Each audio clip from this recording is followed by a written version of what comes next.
everybody. Wanted to make a quick video of my Anthill pythons, or my pygmy pythons. I currently just introduced my male in with my female. That's her right there up in the front with her head on that rock. And earlier she was just doing a bit of tail wagging. It means she's either quite annoyed with his presence or receptive to his presence. Now he's currently trying to court her, so he was crawling all over her back and trying to line himself up in order to breed with her. So I don't want to lift this log up or anything, and I've actually kind of been hands off with servicing her enclosure. You can see there's a little poop there in the background. There's poop there on the log. I wanted to make it nice and stinky for him. There's some urates right there.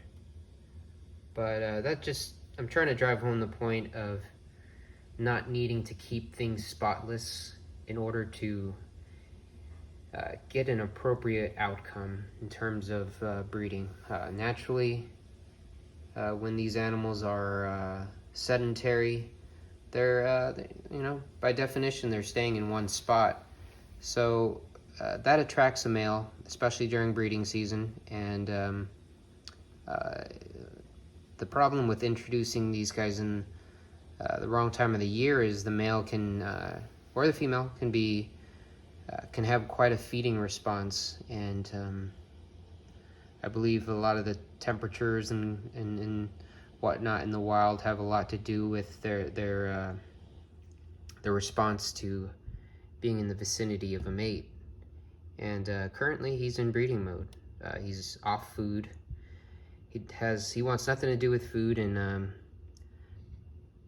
was interested in searching for a female. So I introduced her to this female's enclosure. This is a 3-foot wide enclosure. I think this company is now out of business. I broke the glass, so I had to replace the glass. I removed this front glass here just to cut down the glare. I've got one heater there, and that's a spotlight that turns on during the day. But when I started filming, there was a lot more action. Ah, there he is. So right about there, you can see the male's head popping through.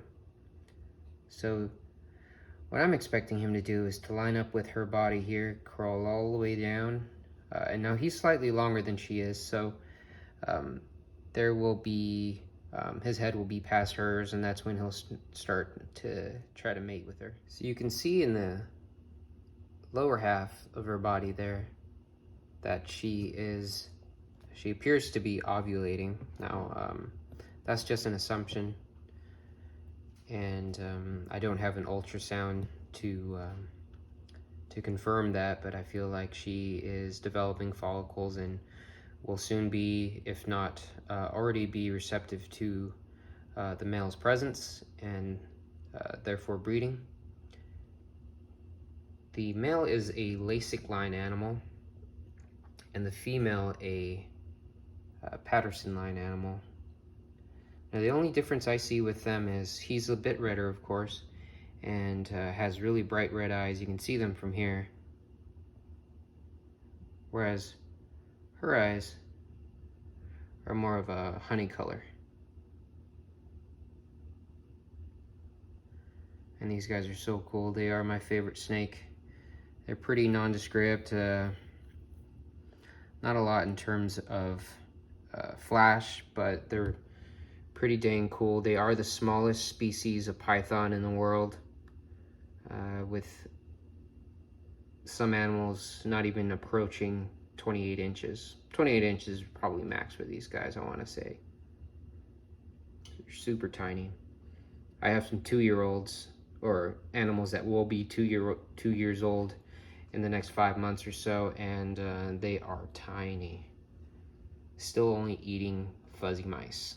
Just actually graduated from pink mice to fuzzy mice. So here's another view of that lower half of her body. It's quite distended, and looks like she just had a meal, even though she hasn't had anything to eat in about a week. And it's more of a diffuse swelling, not so much of a focal swelling like a food item. This background I made out of cardboard and silicone and red sand, and it's slowly falling apart. It's a few years old now, probably, gosh, going on 8 years old, so I have to touch it up. I do like this enclosure for them because it does simulate, you know, some of the rock where these animals are found in Australia. But I definitely don't keep the enclosure pristine for a lot of reasons, especially during breeding season. I don't want to be disturbing anybody while they're getting in the mood. You can see some of the white silicone peeking through there. Sorry, the white styrofoam peeking through. And it looks like our male is not interested, and he's hanging out in this hide. So unfortunately, female doesn't look receptive right now. She's crawled all the way up to this back right corner here, and the male is back in the log, the half log on the other side, on the warm side of the enclosure. So I feel this female here is well conditioned. I gave her the last couple years off. Last time she bred for me was in the early part of 2019. Her clutch hatched in July of 2019 while I was on my honeymoon, and she got the year off, and the clutch born that year, they're currently almost 2 years old, as I mentioned previous, and I still have a pair. I've got 1.1 of those youngsters still, and yeah, like I said, she's well conditioned, and she's ready for another go. You can see in these pictures that I will be adding to the video of the female actually on eggs in 2019, and a little bit here. Well, this picture is more to show you their coloration in true light. In this next photo here, you'll see the male taken before 2019. You can tell by the missing wedding ring on my hand. But this is the sire that I call Mick. He's the male that's currently in with this female here, and that female's name is Sue. But you can kind of get a good view of their true color. Now we're starting to see some of the courtship behavior of this and other python species. This is the male here, the big male. And he's currently starting to attract the female and try to get her into the mood, try to get her receptive to breeding. And I've never actually watched them this closely before. The 2 times they've bred before, didn't see any sort of locks. If you're new to snake breeding, a lock would be when the male has one of his peens inside the female, and it actually engorges and stays stuck in her vent. And also, if you're new to snake anatomy, the males have what's called a hemipenes. There's 2 appendages that they can use to breed the females, and evolutionarily,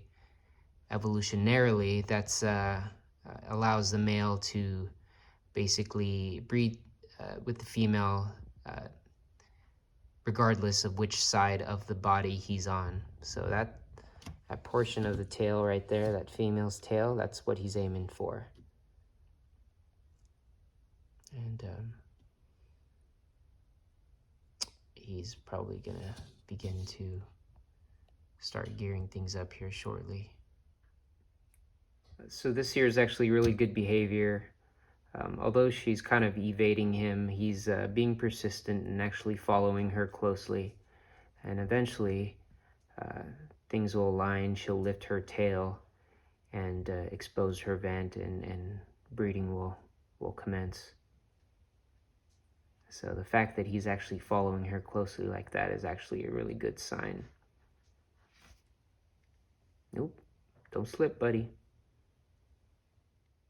Okay, folks, this right about wraps this video. I just wanted to take the opportunity to show you a little bit of what goes into breeding these guys. These animals,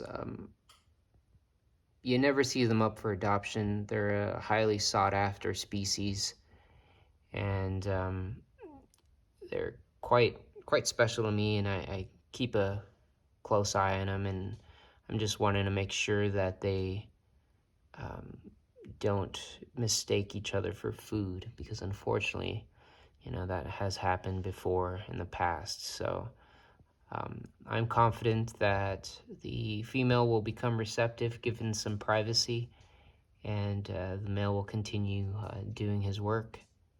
And I want to thank everybody for watching this video.